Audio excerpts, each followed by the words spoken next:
In the beginning, before the concept of time was named, before space was stretched, the universe was just an absolute silent tomb. No light, no sound, only a cold, black void that covered eternity. But life always found a way out.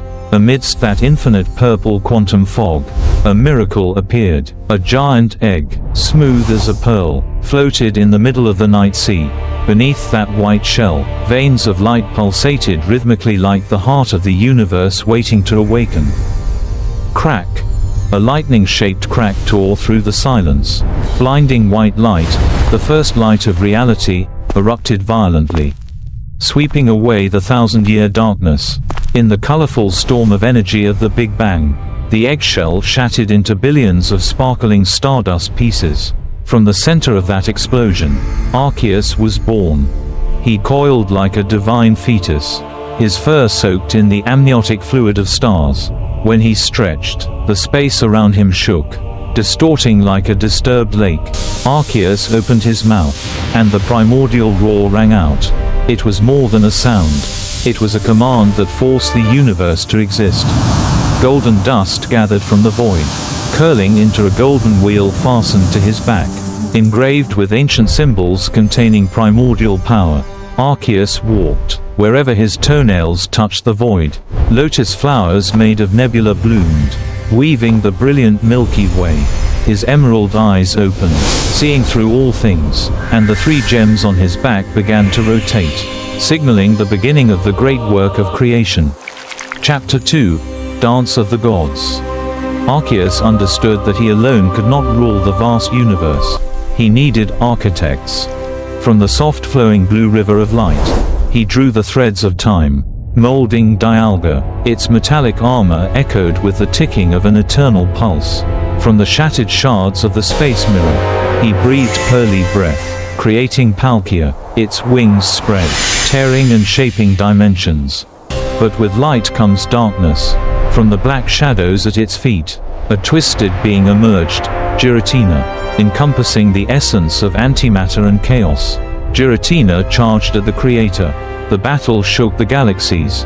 Arceus erected a hexagonal barrier of light to block the will-o'-the-wisp of his wayward son, then used the power of judgment to create a rain of arrows of light, sending Giratina tumbling backward into the black hole, the gateway to the world of chaos. The universe stabilized. Arceus created the 3 lakes, Arceus, Mespri, Azelf, souls colored with knowledge, emotion and will, to breathe life into the dry material world. He ran through the darkness, his tail whipping, the suns burning there. He pressed the meteorite into the molten magma, then blew ice to cool it, creating the blue planet, Earth. Chapter 3: Promise and Betrayal. Billions of years passed. The Earth was covered with green life thanks to the 16 elemental stones that Arceus planted. But tragedy began when the human era arose. One day, a giant meteorite crashed down, threatening to destroy all life. Arceus, out of love for his creation, threw himself into the meteorite. The terrible collision saved the Earth, but caused him to lose the 16 life stones and fall to the mortal world in a weakened, gasping form. In a cold land, ancient Sinnoh, a man named Deimos found him. Instead of being afraid, he and his Pokémon took care of him and warmed his dying god. Touched by his kindness, Arceus did something unprecedented. He gathered the 5 most important elemental powers, crystallized them into the Jewel of Life, and gave them to Deimos to turn the barren land into a fertile granary. "Keep it, and return it to me when the moon covers the sun," Arceus instructed, then flew up to the sky. The promised day arrived. A total solar eclipse turned the sky into night.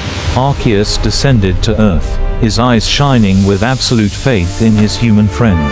But what greeted him was not the jewel, but betrayal. Attack. Thousands of giant rocks fell.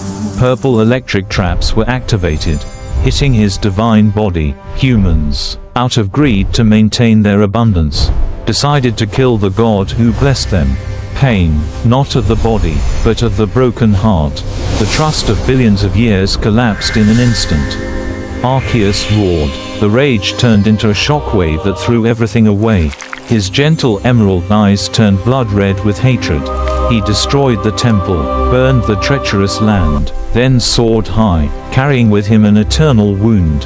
He sealed himself in a cocoon of red ice in the Hall of Genesis, fell into a sleep of hatred, vowed to judge humanity when he awoke the final fury. The present day, the ice cocoon shatters. Arceus awakens. The hatred that has not faded with time. He descends upon the world, bringing with him a storm of destructive energy.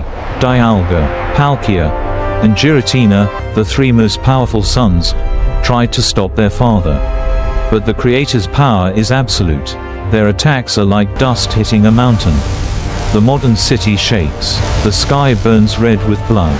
Arceus prepares to deliver the final judgment to wipe out humanity, a species he deems unworthy of existence.